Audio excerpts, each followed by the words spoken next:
노영민 전 비서실장에 대해서는 출국 금지 조치가 내려졌습니다. 이유는 뭘까요? 검찰이 노영민 전 실장, 이정근 전 민주당 사무부총장 취업 과정 개입 혐의로 출국 금지 조치. 2020년 총선 낙선 후 CJ그룹 계열사 상근 고문에 취업한 바 있죠. 물류 관련 이력이 전무한데 국토부의 추천을 받아 1억 원 연봉을 수령한 바 있습니다.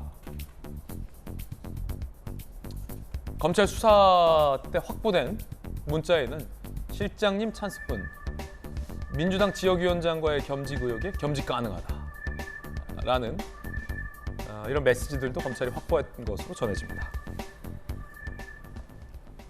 정혁준 변호사님, 네네. 노영민 전 실장과 서훈 실장, 전 문재인 정부 청와대 투톱이라 부를 수 있는데 이분은 지금 출국 금지예요? 네네. 혐의가 뭡니까?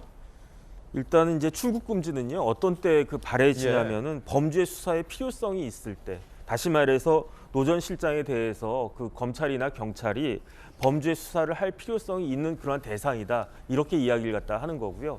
그런데 원래 출국 금지는 한번 딱 잡아놓고 뭐 주구장창 이게 아니고 원래 기간이 원칙적으로는 1개월 이내고, 그다음에 이제 도주 등 특별한 사정이 있을 때는 3개월 이내에 그 기한을 정해가지고 그 정도만 출국 금지를 한다는 이야기거든요.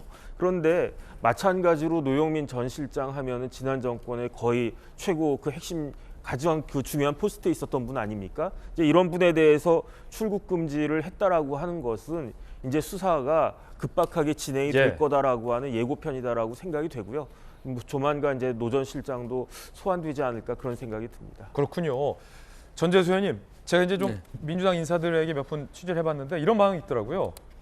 아니 출국할 계획도 없는 사람을 왜 출국 금지하냐, 보여주기 아니냐, 뭐 이런 반발도 있던데 전재수 의원은 어떻게 보십니까? 그러니까 이제 통상적인 수사를 하게 되면 뭐 출국 금지는 하는 것으로 알고 있습니다.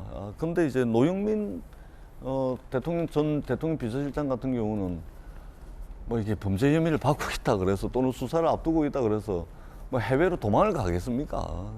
그러니까 이제 통상적인 수사 절차상 뭐 출국 금지를 하는데 이것을 굳이 언론에 공표까지 할 필요가 있겠냐? 그 일국의 대통령 비서실장까지 했는데 그런 측면에서 조금 지금 이제 형법상 피사실 공표라든지 수사 상황들이 계속해서 언론에 이제 보도가 되고 있습니다. 이게 피사실 공표 같은 경우는 형법상 3년 이하의 징역이거든요. 명백한 범죄 행위거든요. 특히 이제 지금 이루어지고 있는 정치인들에 대한 수사는 사실관계가 대한 나중에 법원에서 무죄가 나오든 어떻게 나오든 언론이 먼저 보도가 됨으로 인해 가지고 사실상 사회적으로 어떤 범죄 혐의가 심정이 굳어지는, 그렇게 해서 나중에 모든 의혹이 다 벗겨지더라도 그런 이제 이미 언론에 보도가 됨으로 해서 그렇게 이제 굳어지는 경우가 많거든요. 그런 측면에서 통상적인 수사 절차로 보여지지만 굳이 이것을 언론에 공표할 필요가 있냐, 좀 과한 조치가 아닌가 그렇게 생각을 합니다.